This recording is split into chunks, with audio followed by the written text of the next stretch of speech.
Most of us don't grow till you hear the word no. What is your bottom line? If you don't have a bottom line, it's expected of that man or that woman to continue to cross the line. Most of y'all claim to have a bottom line, but as soon as that person says or does the same thing over and over and over, you give them a pass. So then they just keep taking advantage of you. There is not a person in this room that is not constantly up under attack.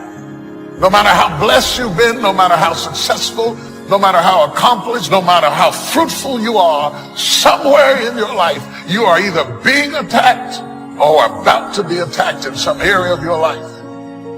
Too often, we base our value on how someone is treating us, how perfect of a life we've lived. The problem is, all of those things can change. If you're getting your value out of how people treat you, then if they hurt you, you're going to feel devalued. If you're basing your value off of your achievements, how much you make, the title behind your name, then if something happens and you don't have that position, then your value will go down. It is impossible that offenses should not come to you. Something someone is going to say is going to offend you. You got to learn how to deal with it. Because not being offended is unachievable. It's not doable. There are no exemptions from it. It's going to happen to you. It's not possible to escape it. Most people are governed by their emotions. They're having a heart experience in a head fight. You will never win a battle if you're having a heart experience in a head fight. Christmas on the way. I just want to remind y'all that none of us should be on the receiving end of what people feel like doing, acting, saying, and being. A lot of us are running around playing victim, as if we have nothing to do with any of our choices, our friends, our surroundings, our environment. Most of us are running around losing sleep at night, stressed, depressed, frustrated, when those are your friends. Are you so busy managing the emotional relationships that you have that you don't have the energy to think the thoughts you need to think to go where you need to go? It's possible for you to be delivered and still oppressed. Who am I? Most people haven't answered that question yet. And that's why they're still dressing like other people and acting like other people and fixing their hair like other people and following styles and following fashions and going with it hip and what? They don't know who they are. They're trying to find themselves. Who am I? Asking that central question in one's life. Looking at your strengths and your weaknesses. Getting some evaluation, determining what it is you want out of life. Self-approval. Approving yourself to do the things that you like to do. And going after the dreams that you like to go after. And we know when we don't approve of our dreams because of the fact that they stay up in our minds. We don't act on them. We come up with a variety of excuses on why we're not going into action. If you don't love you, if you don't like you, if you don't believe in you, if you're not experiencing the right emotions about you, you bring all those emotions with you to these places you go. Learning the strategies of being happy and fulfilled prior to having all these material things will serve you, because I have so many friends that have accomplished all the material things in their life, and those things made them happy short term, but they're living an unfulfilled destination here on earth. Nothing you do will make you any more valuable. You are valuable right now. You are one of a kind. You didn't come off an assembly line. You weren't mass-produced. God made you unique. Put your shoulders back. Start carrying yourself with confidence. There will never be another you. Emotional resilience. I think this is one of the things that if you can develop this, again, it doesn't mean that you have some superpower to ignore your emotions, but you understand facts over feelings. You understand just because you feel something, even though your feeling is real, doesn't make it right. It doesn't mean that, okay, if I feel like I'm not enough, then I'm not enough. And emotional resilience, just simply, emotions come up and you don't cave to your emotions. Quitting guarantees the failure.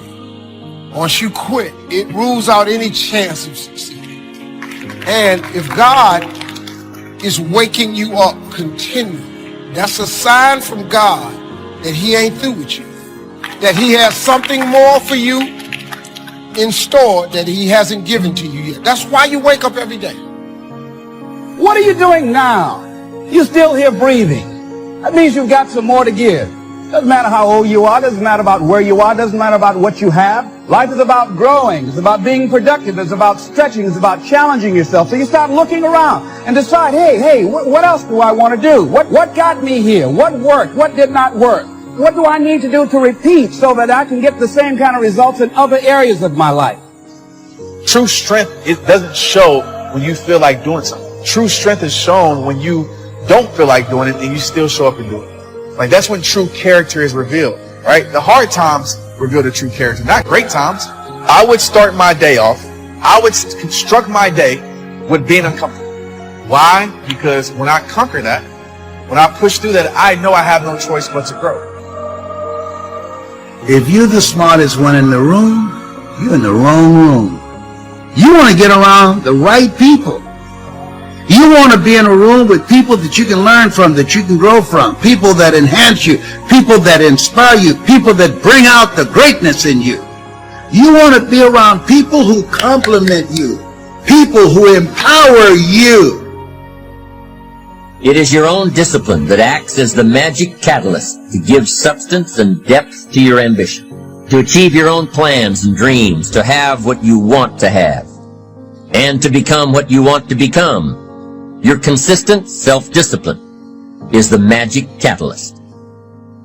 Anything worthwhile in your life, you're going to have to fight for it. You're going to have to fight for it. You're not just going to wake up one morning with a six-pack. If you want good health, you want to feel better, you're going to have to fight for your health. And so there's always the battle between, is this the best use of my time, or is this just something that's okay to do? You know, when you're trying to grow yourself, when you're trying to stretch yourself, improve yourself, there's always one thing you can guarantee yourself, and that's that an obstacle is going to show up. It's going to tell yourself, like, you're not good enough. What are you thinking about? Get out of here. What I'm saying to you is that there's something else in you. There's a version of you that already has everything you want, everything you need. There's a version of you that can pick yourself up, get out there and live again. You just have to discover your override. Feelings will lead us astray. Feelings can get us into trouble. And throughout life, you're going to have plenty of opportunities to lose your temper and say things you regret. You're going to get up some mornings and feel like being depressed, feel like going around in a bad mood. See, the feelings are always going to be there. But we've got to learn how to follow wisdom and do what we know is right and not just follow our feelings around. What you believe will dictate your thoughts on a moment-by-moment basis. And so your beliefs dictate your thoughts, dictate your emotions, dictate your actions, which produce your results. And your results, when you look at them, then just reinforce the original belief. And so we're caught in that construct, right? But the linchpin is the belief system. So many people give up and quit because they have a dream planted by God in their heart, but then comes the nightmare. And unless you can endure hell's nightmare, you'll never experience heaven's dream for your life. Don't wait for things to deteriorate so drastically that someone else must impose discipline into your life. How could you possibly explain the fact that someone else thought more of you than you thought of yourself, when you would have been content to let success go to someone else who cared more about themselves? Your life, my life, the life of each one of us is going to serve as either a warning or an example. But the problem today is too many people are not willing to pay the price to walk in victory. They don't want to suffer. They just want to take the easy way out. The easiest thing to do is to just let our flesh have its way. But friends, there is no such thing as fast food maturity. If you want to grow up, it's going to take some hard work. It's hard to love people when they're not being nice to us. It's hard to keep a good attitude and be patient when nothing's going your way. How long are you going to react? That's the real question. Because if you keep that emotional reaction going on for an extended period of time, sooner or later it'll become your identity. And then people say, why are you so bitter? Why are you so frustrated? Why are you suffering so much? And your brain, in that emotion, you're in the emotion. And you're going to say, I'm this way because of that past experience. When you can see that every link in the chain will eventually lead you to the things you want most out of life, then you won't grow discouraged or fearful or impatient with today. When you can see where you're going through visual chain thinking, even on the toughest days, you'll keep building your ambition by knowing where you're going. Part of this visual chain thinking is built when you decide on your direction, when you can see where you're going to end up before you get there. On the outside, people don't look broken. You don't see bruises and you don't see scratches. People don't walk around in a big cast, and so you can't tell with the naked eye. The problem is that there's a malfunction on the inside. They can't interpret the blessings of God. They can't receive compliments. They can't receive joy from friends. The second part is, it's like you try to cry out for help, but every time you try to speak up, you can't make a connection. Attitude. It is our attitude toward life which will determine life's attitude toward us. We shape our own lives, and the shapes of them will be determined by our attitudes. If we take the attitude that we cannot do something, we generally will not do it. An attitude of failure, and we're whipped before we start. That what we receive from life, what we accomplish or fail to accomplish, is due in large measure to our overall attitude. You don't have to settle for the life that you now have. There is more. But in order to have more, you got to be hungry because things are stacked against you. It's the reason that only 1% control the wealth of the world. But there are a few people that break through. You know why? You're like me, you got to be hungry. There's two sides of pain. There's one side of pain that's the suffering and the discomfort side of pain. But then there's another side of pain that's called effort. It's called glory. And if you never tap into it, it's because the first time you felt that you backed off. The first time you felt, that burn. The first time you felt that it's too much. And we rationalize with ourselves to where we automatically stop. That's why a bunch of us give up so much in life so quickly.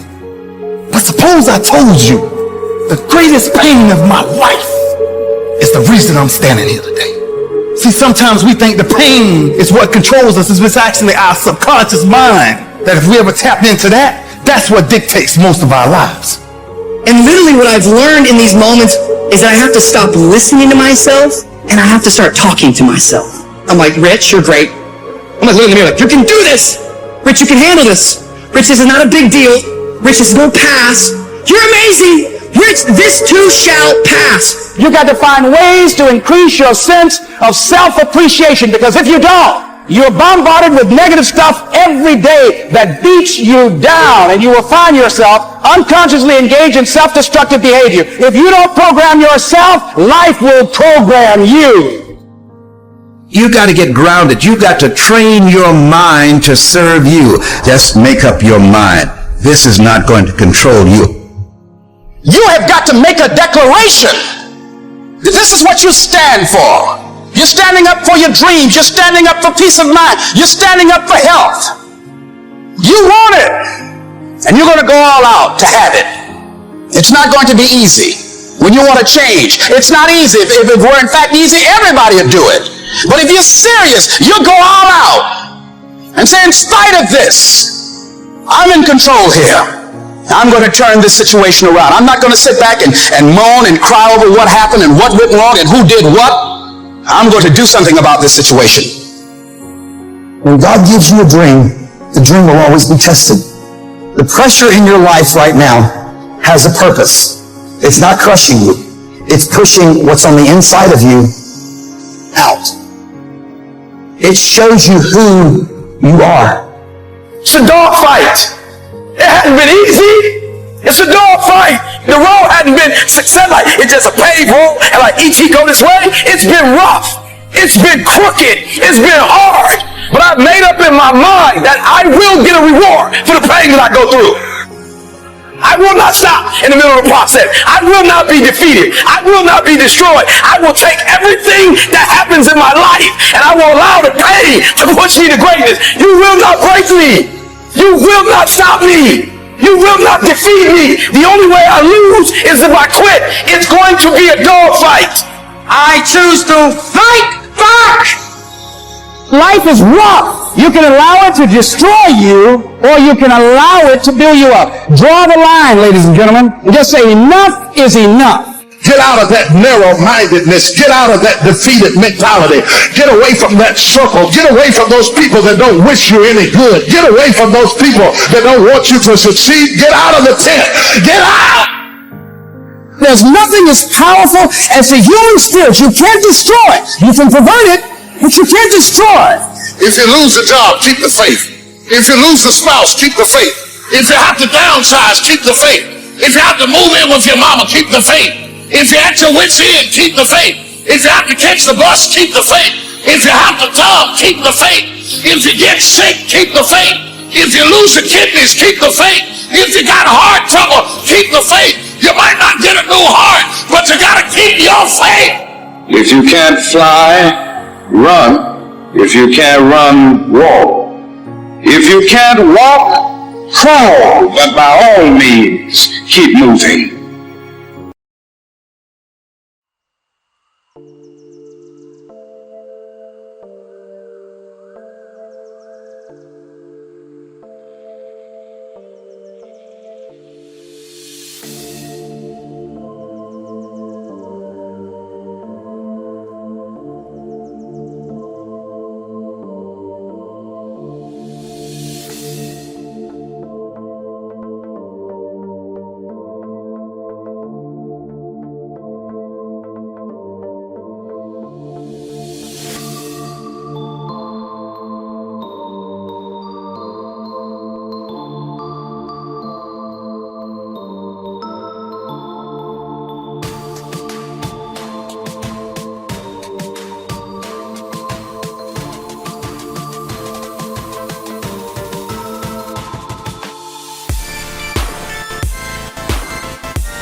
so high I'm hypnotized.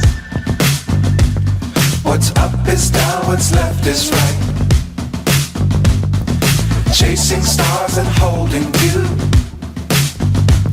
I can't see the end, but we'll see it through.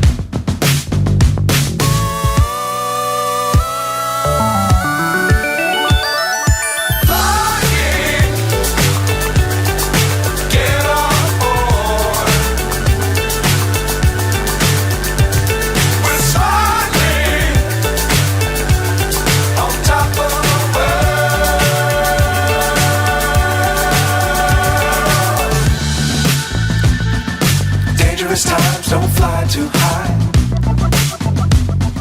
Be sure to keep the ground in sight. Fly forever if you keep it tight. Love the world but keep the sky on your mind.